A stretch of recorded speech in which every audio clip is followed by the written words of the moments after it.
My name is Nick Floyd. I have a long history with Magic the Gathering. I created the Dandan variant. Now I'm creating this. Welcome to Magic Storytime.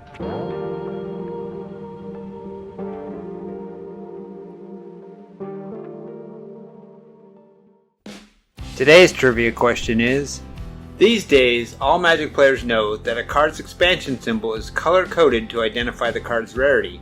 Black for common, silver for uncommon, gold for rare, and an orange color for the mythic rare. Looking at older cards, newer players may not realize that this was not always the case.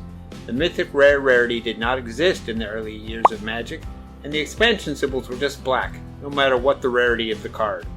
Today's trivia question is, what was the first Magic the Gathering expansion where Wizards of the Coast began color-coding the expansion symbols based on a card's rarity? And when was it released? And as a bonus question, what was the first expansion to introduce the mythic rare rarity and the red-orange expansion symbol?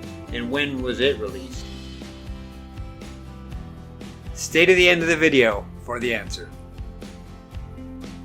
This is episode 11, Arriving at College, late 1997. I've always felt like this was a crossroads in my life. I had just returned from an 18th finish at US Nationals, losing in the standard portion only to the winner and the eventual runner-up, and having been told that I may have the skills it takes to play Magic professionally. But the plan was to attend the University of Wyoming on a partial art scholarship that I had won at the Wyoming High School Art Symposium just before I won at Magic Mountain Regionals in April. I wasn't seriously considering it at the time, but since then I have thought maybe I could have moved to a large metropolitan area, probably Seattle, gotten a simple job and played Magic with the best players I could find to try to break into the Pro Tour. I have little doubt that I could have done it. But that was not what was expected of me, and why did I accept the University of Wyoming scholarship if I wasn't going to use it 5 months later? And who knows? It was likely Laramie, where the university was in southeastern Wyoming, being an hour closer to Denver than Rock Springs was to Salt Lake, would probably have a competitive group of Magic players similar to my bad boys of Bogerton and Rock Springs. So that was the plan. Attend the university to pursue a degree in commercial art and continue commuting to a metro area to play in qualifiers and pre-releases with the best players in Laramie. I mean, Laramie is a university town. It's gotta have a competitive Magic scene, maybe even a game store. No. When I arrived in Laramie in the fall of 1997, the only signs of Magic's presence were packs behind the counter at the Hastings Entertainment Store and a small hobby shop that had packs in a glass case among the models and miniature train sets. They had no other games and no area in which to play.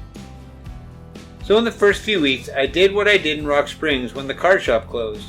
I made signs to hang up at Hastings and around the dorms to get players to come to a site where we could play Magic.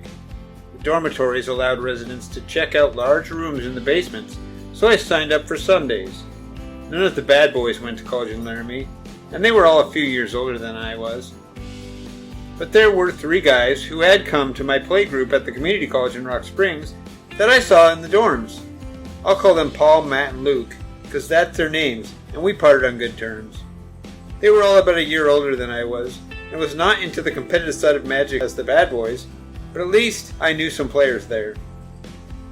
I got the signs up, and the first Sunday we had 2 or 3 show up. But one of them said to us that there's already an existing group that meets in the beer gardens in the student union. Now, I don't know if it's true, but I was told that the University of Wyoming was, at the time, the only U.S. university with a bar actually on campus, but it does make sense.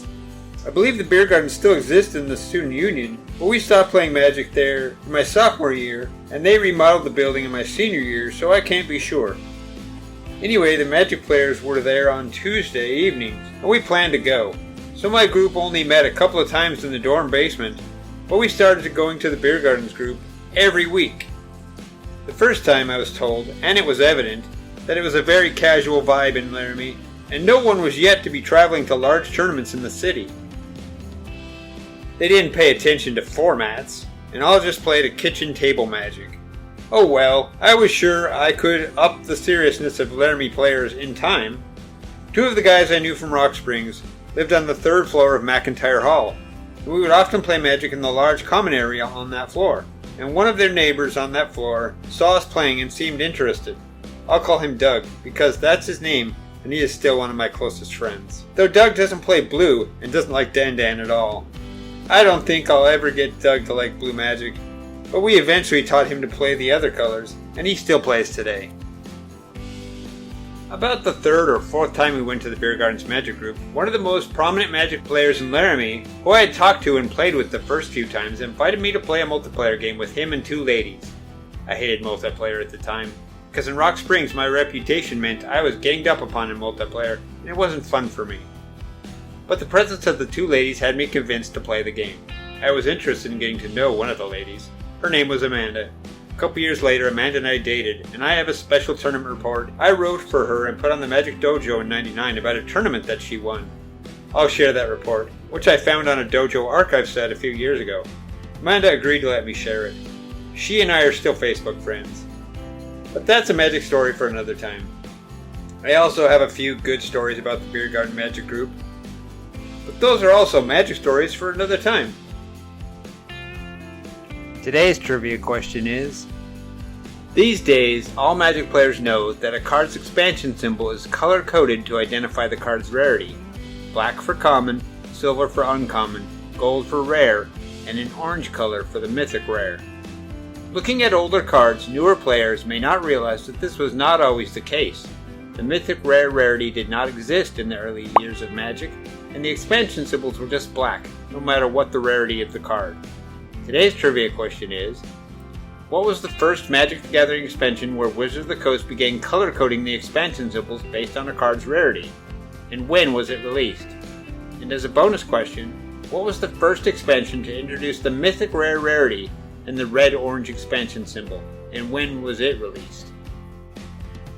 Answer: the first Magic expansion where Wizards began color-coding the expansion symbol to identify the card's rarity was the Exodus expansion, released in June 1998.